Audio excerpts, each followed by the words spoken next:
Hyderabad మాసక్ tank లో న్యాయవాదిని దుండగులు కారుతో ఢీకొట్టి హతమార్చిన ఘటన కలకలం రేపింది.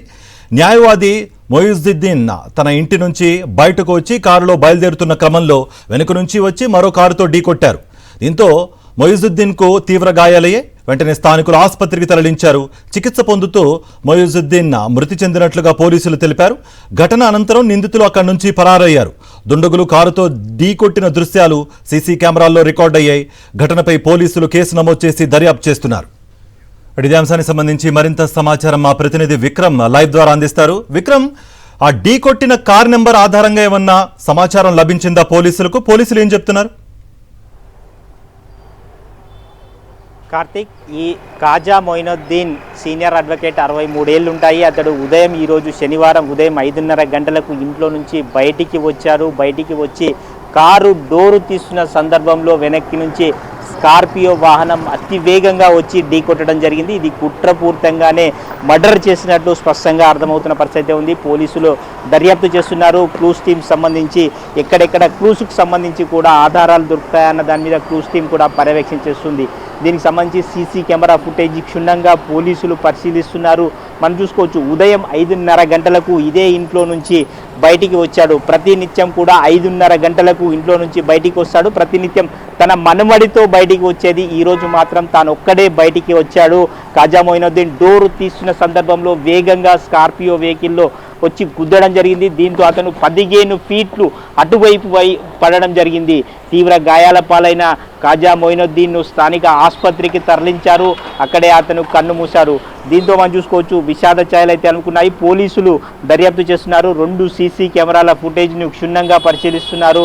అదేవిధంగా మనం చూసుకోవచ్చు, ఆ వెహికల్ ఎక్కడికి వెళ్ళింది అన్న దానిపై పోలీసుల దర్యాప్తు అయితే కొనసాగుతుంది. మరోవైపు క్లూస్ టీమ్ మరి ఫోరెన్సిక్స్ టీమ్ కానీ మొత్తం ఇక్కడ క్షుణ్ణంగా సంఘటనా స్థలంలో ఏం జరిగింది అన్న దానిపై వివరాలు అయితే సేకరిస్తున్నారు. కాజా మొయినుద్దీన్ సీనియర్ న్యాయవాది. అతను వక్ఫ్ భూములకు సంబంధించి గత కొంతకాలంగా పోరాటం చేస్తున్నారని చెప్పి స్థానికులు చెప్తున్నారు. ఫోరెన్సిక్స్ టీం సంబంధించి ఇక్కడ ఏమైనా ఆధారాలు దొరుకుతాయన్న దాని మీద పూర్తి స్థాయిలో శాంపుల్స్ అయితే సేకరిస్తున్న పరిస్థితి ఉంది. పోలీసు ఉన్నతాధికారులు కూడా ఘటనా స్థలంలో పూర్తి స్థాయి వివరాలను అయితే సేకరిస్తున్న పరిస్థితి ఉంది. మనం చూసుకోవచ్చు, ఆ స్కార్పియో వాహనం ఎవరదు, రెక్కి నిర్వహించి పక్కాగా ప్లానింగ్ చేసి ఈ మర్డర్ చేశారా అన్న దాని మీద పోలీసులు అయితే దర్యాప్తు చేస్తున్న పరిస్థితి ఉంది. మొత్తం మీద ఈ కేసుకు సంబంధించి మనం చూసుకోవచ్చు, ఈ కాజా మొయినుద్దీన్కు ఎవరెవరు శత్రువులు ఉన్నారు, గతంలో కూడా ఇతను రక్షణ కావాలి అని చెప్పి పోలీసులకు తనకు ప్రాణహాని ఉంది అని చెప్పి పోలీసులను రక్షణ కోరిన సంఘటనలు కూడా ఉన్నాయని చెప్పి చెప్తున్న పరిస్థితి ఉంది.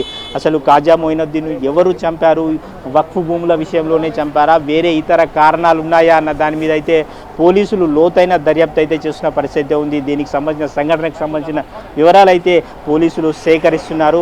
పోలీసులకు సంబంధించి పూర్తి స్థాయి వివరాలను సేకరించే పనిలో ఉన్నారని చెప్పుకోవచ్చు. పోలీసులను అడిగి తెలుసుకునే ప్రయత్నం చేద్దాం.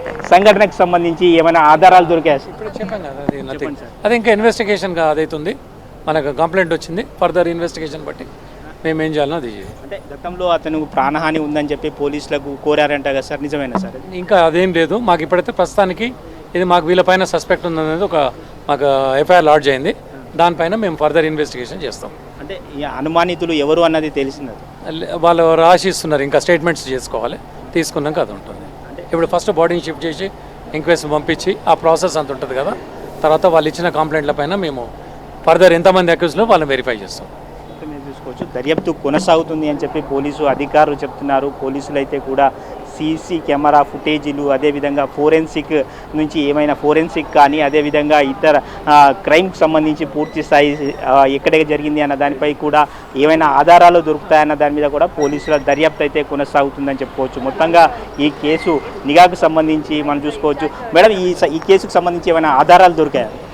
అంటే మేము ఇప్పుడే మనకి మార్నింగ్ అవర్స్లో వచ్చింది. అప్పుడు we have registered an attempt to murder case after victim passed away in the hospital. ఇప్పుడు అది మర్డర్ కేసులో ఇది రిజిస్టర్ అవుతుంది.